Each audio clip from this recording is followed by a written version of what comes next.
Welcome, everyone, to Ocean City, Maryland, on Route 611, Stephen Decatur Highway, where, unfortunately, a fire has damaged the popular Smoker's Barbecue pit.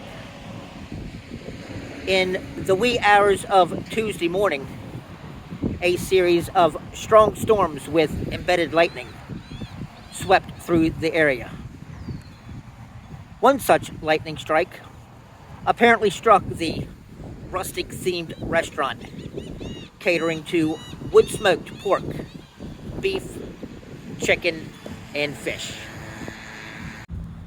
According to WRDE, firefighters responded on the scene around 4:15 a.m.